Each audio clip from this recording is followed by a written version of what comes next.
Media మిత్రులకు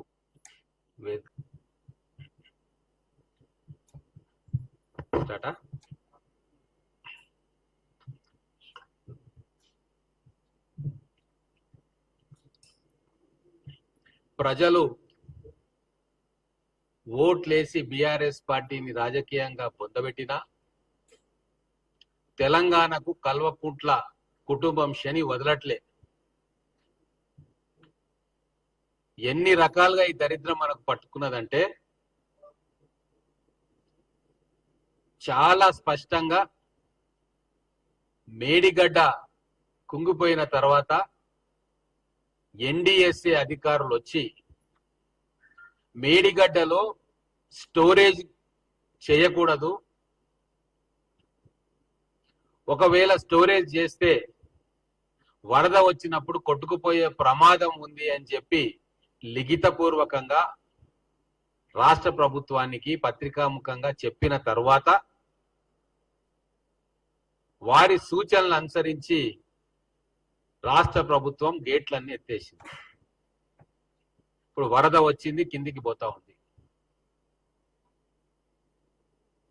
అంతేకాదు డిజైన్లలో లోపాలు ఉన్నాయి, కన్స్ట్రక్షన్ లో లోపాలు ఉన్నాయి. ఎట్లా దీన్ని సంరక్షించుకోవచ్చో ఇంకా మనకు రిపోర్టు రావాలి అని చెప్పి వాళ్ళు ఇన్వెస్టిగేషన్ చేస్తా ఉన్నారు. అలాగే అన్నారం సుందిల్ల కూడా ఇదే కోవకు చెందింది, అక్కడ కూడా స్టోరేజ్ చేయకూడదు అని చెప్పిన తర్వాత వారి ఆదేశాన్ని అనుసరించి రాష్ట్ర ప్రభుత్వం అన్ని గేట్లు, ఈ 3 బ్యారేజ్ల గేట్లు ఎత్తిపెట్టింది. వరద వచ్చింది, నీళ్లు కిందికి పోతా ఉన్నాయి. ఇదంతా తెలిసి కూడా కేటీఆర్ మళ్ళా ఈరోజు కాళేశ్వరం ప్రాజెక్ట్ దగ్గరికి పోయి రాజకీయం చేయాలని చూస్తా ఉన్నాడు. అసహ్యించుకుంటారు తెలంగాణ ప్రజలు.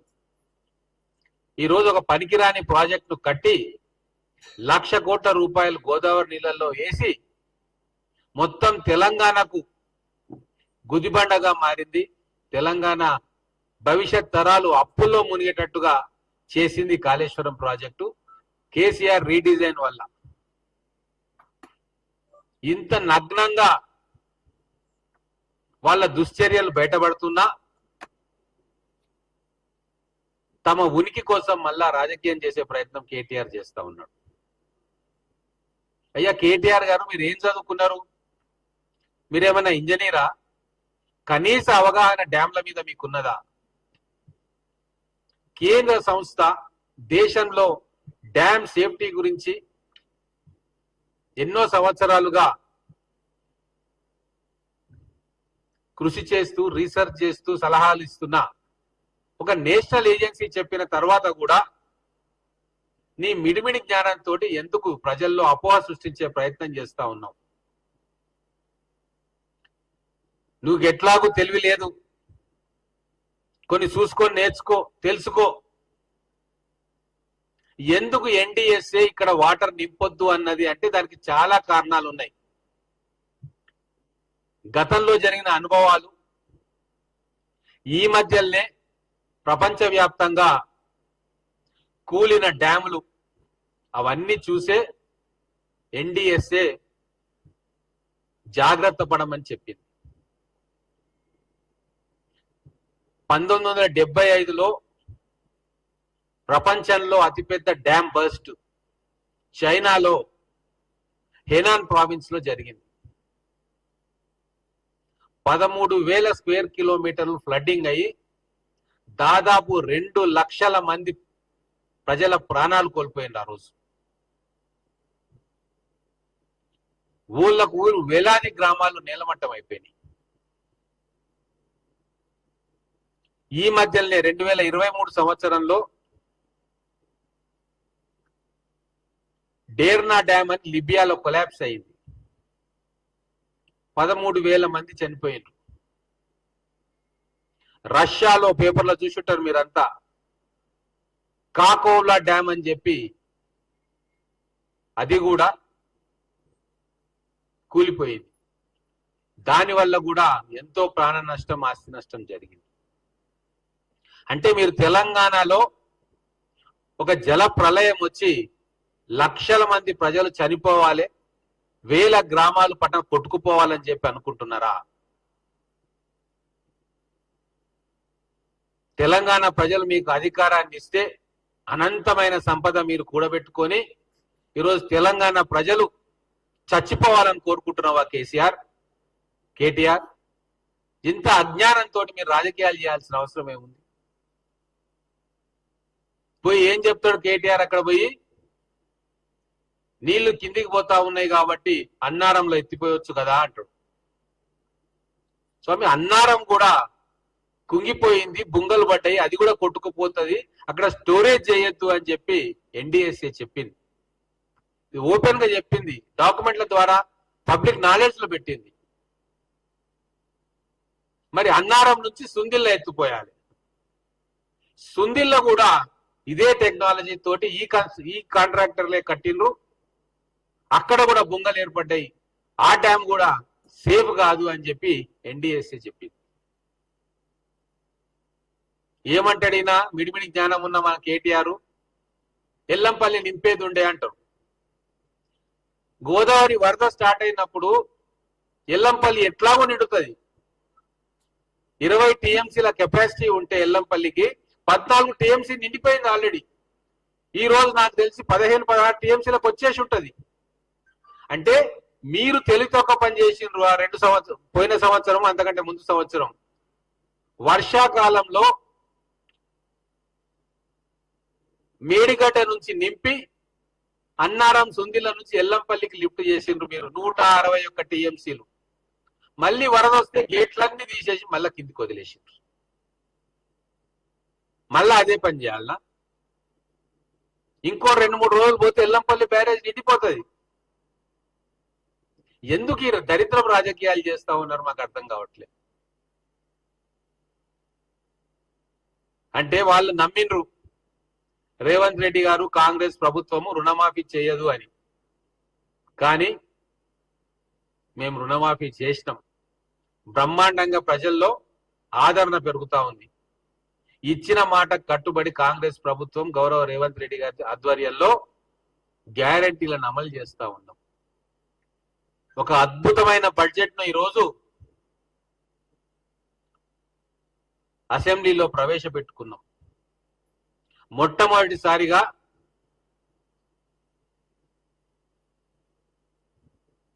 అన్నదాత సంక్షేమమే ధ్యేయంగా 25% బడ్జెట్ ను వ్యవసాయానికి అన్నదాత కేటాయించుకున్నాం. 72,000 కోట్ల రూపాయలు ఒక్క సంవత్సరంలో తెలంగాణ అన్నదాతకు మేము ఖర్చు పెట్టబోతా ఉన్నాం వివిధ రూపాన. బహుశా భారతదేశంలో ఏ రాష్ట్రంలో కూడా అన్నదాత కోసం ఇంత పెద్ద ఎత్తున ఒక్క సంవత్సరంలో ఖర్చు పెట్టాలన్న ప్రపోజల్ రాకుండొచ్చు. అందుకే బెంబేలెత్తిపోతా ఉన్నారు. అదొక్కటే కాదు, కేటీఆర్ బ్రాండ్ ఆయన అనుకున్నాడు నేనే గొప్ప ఐటీ మంత్రి, అర్బన్ డెవలప్మెంట్ మినిస్టర్ నై హైదరాబాద్ అద్భుతంగా డెవలప్ చేసిన అనుకున్నాడు. కానీ రేవంత్ రెడ్డి గారి ఆలోచనల నుంచి పుట్టిన మూసీ రివర్ ఫ్రంట్ డెవలప్మెంట్ సాకారం అయితే భారతదేశంలోకెల్లా అతి గొప్ప నగరం, అతి పెద్ద నగరము హైదరాబాద్ కాబోతా ఉంది. దాని ప్రణాళికలు చూస్తా ఉంటే రేపు భవిష్యత్తులో 100% రేవంత్ రెడ్డి గారి పట్టుదలను చూసి అది 100% కంప్లీట్ చేస్తారు. మూసీని కాలుష్యం బారి నుంచి కాపాడి మళ్ళీ పునరుజ్జీవింపజేస్తాడు అని బెంబేలెత్తిపోతా ఉన్నారు. కాబట్టే పబ్లిక్ ప్రజల మనసును డైవర్ట్ చేయాలి. ఇంత గొప్ప బడ్జెట్ ప్రవేశపెట్టి అద్భుతంగా 6 గ్యారెంటీలను అమలు చేస్తూ భవిష్యత్తు కోసం ప్రణాళికలు చేస్తూ అసెంబ్లీ వేదికగా తెలంగాణ ప్రజలను అన్ని విషయాలు తెలియపరుస్తున్నారు. కాబట్టి మొదటికే మోసం వస్తుంది, మా పుట్టి మునుగుతుంది అని చెప్పి ఈరోజు డైవర్షన్ టాక్టిక్స్ లో భాగంగా కాళేశ్వరం ప్రాజెక్టు సందర్శన చేస్తా ఉన్నారు. కానీ ఈరోజు తెలంగాణలో జనసాంద్రత 312 మంది. భారతదేశంలోనే అత్యధిక జనసాంద్రత గల ప్రాంతంలో తెలంగాణ రాష్ట్రం కూడా ఒకటి. ఆ ప్రజల ప్రాణాలు కాపాడుకోవడానికి ఎన్డీఎస్ఏ చేసిన రికమెండేషన్స్ లో భాగంగానే మేము ఆ రిజర్వాయర్లలో, ఆ బరాజ్లలో నీళ్లను స్టోరేజ్ చేయలే. దాన్ని కూడా నువ్వు రాజకీయం చేస్తున్నావు అంటే నీకంటే దౌర్భాగ్యమైన రాజకీయ నాయకుడు ఈ భూప్రపంచంలో ఉండడు. రాజకీయాలు వస్తాయి పోతాయి, గెలుపోవటంలు సహజం. ఒకసారి గెలుస్తాం, ఒకసారి ఓడిపోతాం. కానీ ఇంత నిస్సిగ్గుగా, నిర్లజ్జగా చేసిన తప్పు చేసినామని తెలిసి కూడా ప్రజలను పక్కదోవ పట్టించే ఒక జుగుత్సాకరమైన కార్యక్రమాన్ని ఈరోజు కేటీఆర్ తీసుకున్నాడు. ఇది చాలా ఖండించదగ్గ వ్యవహారం. మనుషుల ప్రాణాలు ఒక్కసారి పోతే మనం ఏమీ చేయలేం. ఒక పంట నీళ్లు లేకుంటే ఇంకొకసారి ఆ పంటను వేసుకోవచ్చు. కానీ ఒక్కసారి ఒక్క ప్రాణం పోయిందంటే, ఒక దుర్ఘటన జరిగిందంటే దాన్ని వెనక్కు తీసుకోలేం. కాబట్టే ఈరోజు రాష్ట్ర ప్రభుత్వం మేడిగడ్డలో, అన్నారంలో, సుందిళ్లలో కేంద్రం ఎన్డీఎస్ఏ చేసిన సూచనల మేరకే ఈరోజు గేట్లన్నీ కూడా బార్లా తెరచడం తప్ప ఇంకోటి కాదు. హరీష్ రావు గారు తెలివిమంతుడు, అన్ని తెలుసు కాబట్టి డుమ్మ కొట్టాడు. ఏ మాత్రం దాంట్లో ఏదైనా కొద్దిగానైనా పొలిటికల్ మైలేజ్ వస్తుందని హరీష్ రావు గారికి అనిపించుంటే కేటీఆర్ కంటే మొదలే రామగుండం పోయాడు పడుకొని మొత్తం హైజాక్ చేసే కార్యక్రమం చేస్తుండే. కానీ ఎందుకు పోలే? ఇరిగేషన్ మంత్రిగా ఆయనకు తెలుసు ఘోరమైన తప్పులు జరిగినాయి. తుమ్మిడిహెట్టి నుంచి ఎప్పుడైతే ప్రాజెక్ట్ డిజైన్లు మార్చి మేడిగడ్డకు బరాజు నిర్మాణ స్థలాన్ని మార్చినరో మరి అప్పుడు హరీష్ రావు కూడా తెలిసే ఉండాలి. ఎందుకంటే అప్పుడు పనిచేసిన ఇంజనీర్లే బయటికి వచ్చి, తెలంగాణ ఇంజనీర్స్ ఫోరంలో ఉన్న చాలా మంది బయటికి వచ్చి ఇది తప్పు ప్రాజెక్టు అని చెప్పిండ్రు. కానీ భయంతో, కొంతమంది లాలూచితోటి, కొంతమంది కక్కుర్తితోటి, కొంతమంది భయంతో అప్పుడు ఏమీ మాట్లాడలే. కానీ విషయాలన్నీ హరీష్ రావు గారికి తెలుసు కాబట్టి ఈరోజు బావమర్ది పక్కన బావ లేడు. కలిసి మంతనాలకు ఢిల్లీకి పోయింది ఇద్దరు, కలిసి ఊర్లను పంచుకున్నారు. అధికారంలో ఉన్నప్పుడు డిపార్ట్మెంట్లను పంచుకున్నారు. మరి ఇప్పుడు ఎందుకు పోలేదు అంటే నిజం తెలుసు కాబట్టి నాకు దూరం జరిగిండు. ఈరోజు తెలంగాణ ప్రజలకు నేను ఒకటే విజ్ఞప్తి చేస్తా ఉన్నా, వీళ్ళు చేసే మాయ మాటలు, గారడి మాటలు, వాళ్ళు ఏదైతే డైవర్ట్ చేయాలని చూస్తున్నారో, రైతుల పట్ల వాళ్ళకు ప్రేమ ఉందని ఏదైతే ప్రూవ్ చేయాలనుకుంటున్నారో అవన్నీ కూడా తెలంగాణ ప్రజలు జాగ్రత్తగా ఉండాలని చెప్పి కోరుకుంటున్నా. ఈరోజు తెలంగాణ రాష్ట్రానికే కల్వకుంట్ల తెగులు పుట్టింది. కల్వకుంట్ల తెగులును పూర్తిగా భూస్థాపితం చేయడానికనే ఈరోజు కాంగ్రెస్ పార్టీ రేవంత్ రెడ్డి గారి నేతృత్వంలో ఆలోచనలు చేస్తా ఉంది. ఖచ్చితంగా ఈ రాష్ట్ర ప్రజలకు, రాష్ట్ర రైతాంగానికి ఏది లాభం అవుతుందో అదే చేస్తుంది తప్ప సొంత ఎజెండా పెట్టుకొని కాసుల కక్కుర్తికో, కమిషన్ల ఆశకో ఎటువంటి కార్యక్రమాలు మా రాష్ట్ర ప్రభుత్వం చేయదుగాక చేయదు.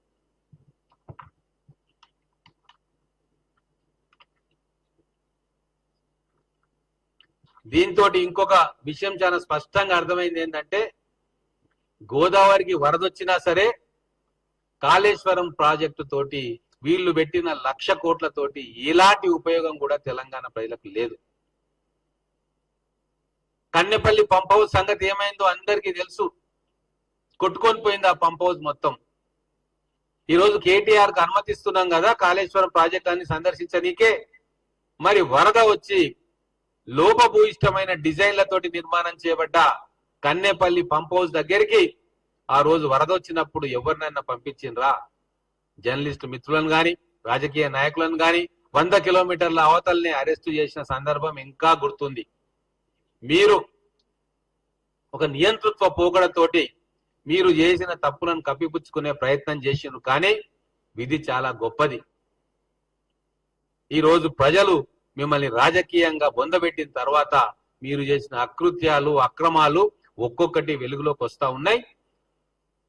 ప్రతిపక్ష పార్టీగా మీకు పూర్తి స్వేచ్ఛనిస్తా ఉంది ఈ ప్రభుత్వం. మీ విమర్శలు చేసుకోవచ్చు, మీరు ఎక్కడికైనా పోవచ్చు, చూడొచ్చు. గతంలో లాగా కాదు, ఇది ఒక నిర్బంధ రాజ్యం కాదు తెలంగాణ, స్వేచ్ఛ రాష్ట్రం. ఇప్పుడు ప్రజలన్నీ కూడా గమనిస్తా ఉన్నారు వాళ్ళు చేసే వికృత క్రీడలు.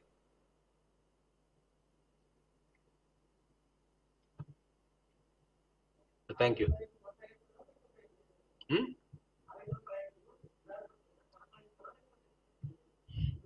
ఇప్పుడు ఆల్రెడీ ఎన్డీఎస్ఏ మనకు రికమెండేషన్స్ ఇస్తుంది ఏం చేయాలనో. ఒకవేళ దాన్ని లిమిటెడ్ గా కొనసాగించి ఆ బ్యారేజ్ ను పునర్నిర్మాణం చేయాలి, పటిష్టం చేయాలి అని అంటే ఖచ్చితంగా ఆ పని చేస్తాం. అయితే ఇక్కడ మొదటి నుంచి కూడా కాంగ్రెస్ పార్టీ ఆ రోజు తుమ్మిడిహెట్టి దగ్గర ప్రాజెక్టు కట్టి ప్రాణహిత చేవెళ్ళకి ఏదైతే మెయిన్ సోర్స్ అనుకుంటున్నామో దాన్ని మాత్రం ఖచ్చితంగా కట్టబోతా ఉన్నాం. ఎందుకంటే వరద ప్రాణహిత నుంచి కూడా దాదాపుగా 200 టీఎంసీల వాటర్ అక్కడ లభ్యత ఉంది. దాన్ని కేవలం కన్స్ట్రక్షన్ కంపెనీ కోరిక మేరకు లేదా కమిషన్ల కోసం మేడిగడ్డకు తీసుకొచ్చారు. కాబట్టి ఈరోజు గతంలో వాళ్ళు చేసిన ప్రాజెక్టులు అన్ని కూడా ఏవైతే కంప్లీట్ చేయాల్సిందో వాటిని కంప్లీట్ చేస్తాం. అందుకే ఈరోజు బడ్జెట్ లో నిధులు కేటాయించుకున్నాము. సంవత్సరం లోపల పూర్తి చేసే ప్రాజెక్టులన్నీ, 2 సంవత్సరాల తర్వాత పూర్తి చేసే ప్రాజెక్టులన్నీ చెప్పి డెడ్ లైన్స్ పెట్టుకొని మరి మా ముఖ్యమంత్రి గారు, ఇరిగేషన్ శాఖ మంత్రులు కంటిన్యూస్ గా రివ్యూ చేస్తా ఉన్నారు. వాటికి తగ్గ బడ్జెట్ ను కూడా ఈ బడ్జెట్ లో మేము పొందుపరుచుకున్నాం.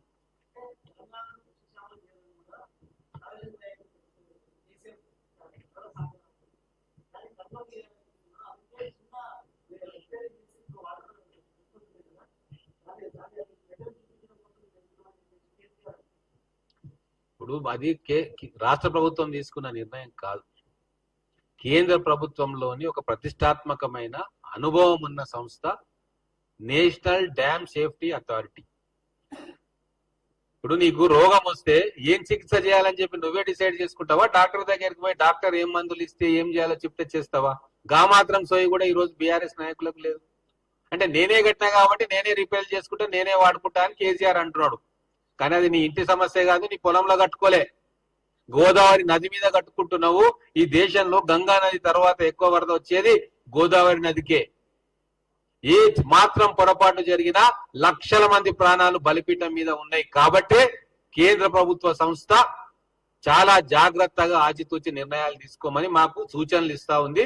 ఖచ్చితంగా కేంద్ర సంస్థలు, నిపుణులు ఏం సూచనలు చేస్తారో రాజకీయ ప్రయోజనాలకు అతీతంగా ప్రజల ధనమాన ప్రాణాలను రక్షించే బాధ్యతగా వారి సూచనలు తూచా తప్పకుండా మేము పాటిస్తాం తప్ప మిడిమిడి జ్ఞానంతో దేశంలో ఉన్న కోర్సులని చదివిన కల్వకుంట్ల కుటుంబం చెప్పిన సూచనలు ఎట్టి పరిస్థితుల్లో పరిగణలోకి తీసుకోము.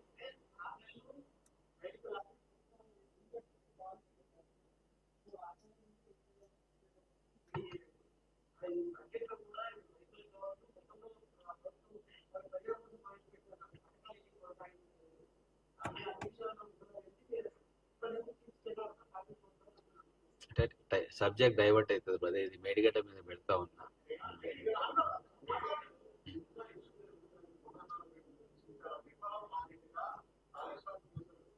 వారడిగిందే చెప్పిన కదా సమాధానం. నేషనల్ డ్యామ్ సేఫ్టీ అథారిటీ ఇచ్చిన సూచనల మేరకే రాష్ట్ర ప్రభుత్వం పనిచేస్తుంది తప్ప మిడిమిడి జ్ఞానంతో రాష్ట్ర భవిష్యత్తును తాకట్టు పెట్టిన ఈ కుటుంబ సభ్యులు చెప్పే మాటలను పట్టించుకోదు. వాళ్ళు చెప్పే మాటలకు ఆధారాలు లేవు, సైంటిఫిక్ అప్రోచ్